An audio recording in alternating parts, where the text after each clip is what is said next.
1985 চনৰ পৰা আজিলৈকে 41তম বৰবৰী আঞ্চলিক বাথৌ পূজা। ইয়াৰ কাৰণে পোনপ্ৰথমে আমি আপোনালোকৰ প্ৰচাৰ মাধ্যমক বৰবৰী আঞ্চলিক বাথৌ পূজাৰ পৰা ধন্যবাদ দিছোঁ আৰু আপোনালোকক আমি সাদৰেৰে গ্ৰহণ কৰিছোঁ। আমাৰ এইবাৰ বৰবৰী আঞ্চলিক বাথৌ পূজাত মূল আকৰ্ষণ আমি যদি ক'ব যাওঁ, আমাৰ পূজাত আমাৰ মদ পানী নিচাজাতীয় বস্তু একো নচলে, এইটোকে আমি মূল আকৰ্ষণ বুলি ভাবোঁ।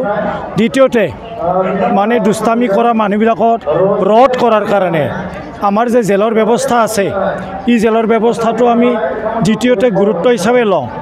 বাকী নেক্সটবিলাক আমাৰ যেনিবা গাম্বাৰী পাৰ্ক আছে, চাৰ্কাছ আছে, মীনা বাজাৰ আছে, তাৰপিছত বাকী যিবোৰ আমাৰ প্ৰতিযোগিতা কামবোৰ আছে বা প্ৰতিযোগিতা আমাৰ আছে, এইবোৰ আমাৰ সম্পূৰ্ণ সবখিনি আমাৰ আকৰ্ষণ।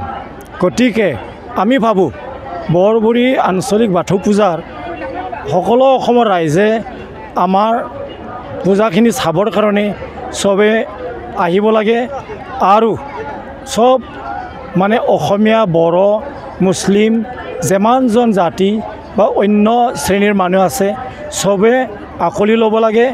আৰু আমি ভাবোঁ আমাৰ যে মদ পানী জুৱা লগতে নিচাজাতীয় বস্তু সম্পূৰ্ণ নিষেধ। ইয়াৰ কাৰণে আপোনালোকে যদি ৰাইজে আমাৰ পূজাখিনি অলপমান আহি দৰ্শন কৰে তেতিয়া আমি সাদৰেৰে গ্ৰহণ কৰোঁ। আমি আৰু আশা কৰোঁ আমাৰ পূজাক চবে গ্ৰহণ কৰিব লাগে আৰু নজৰ দিব লাগে। আমাৰ পূজা যেনেকৈ শৃংখলাবদ্ধভাৱে পূজা চলি যায়, এইটো তাৰমানে আপোনালোকে অলপ হ'লেও একবাৰ হ'লেও আহি আমাৰ পূজাখিনি অলপমান উপভোগ কৰিব লাগে। আমি এবাৰ 41তম বাথৌ পূজাত যোৱা বছৰৰ দৰে আমি এইবাৰো 8 দিনে লৈছোঁ।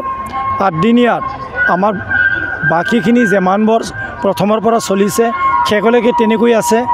আৰু আমাৰ মঞ্চত আমাৰ প্ৰতিযোগিতা যেনিবা আমাৰ বিয়ানাম আছে, যাক আমি বড়োত হাবা মেঠাই বুলি কওঁ। আৰচ আছে, য'ত আমাৰ বড়ো ধৰ্মৰ প্ৰাৰ্থনা কৰাৰ সিজোৱাৰ আৰচ হিচাপত বা আমাৰ বন্দনা তেনেকৈ ধৰণৰ ধৰ্মমূলক গীতৰ আমাৰ প্ৰতিযোগিতা, তেনেকৈ কেছেটৰ দ্বাৰা আমাৰ যি ডেন্স কম্পিটিশ্যন আছে।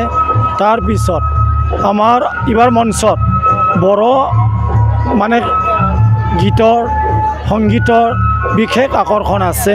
ই হ'ল আমাৰ ফুকন বড়ো, আমাৰ শ্ৰদ্ধাৰ ফুকন বড়ো আহিব 4 তাৰিখে। তাৰপিছত আমাৰ উষা বড়ো আহিব চিৰাং জিলাৰ উষা বড়ো। আমাৰ বড়ো সমাজৰ বড়ো গীতৰ কাৰণে, বড়ো কণ্ঠৰ কাৰণে আমাৰ বিশেষ আকৰ্ষণ আছে।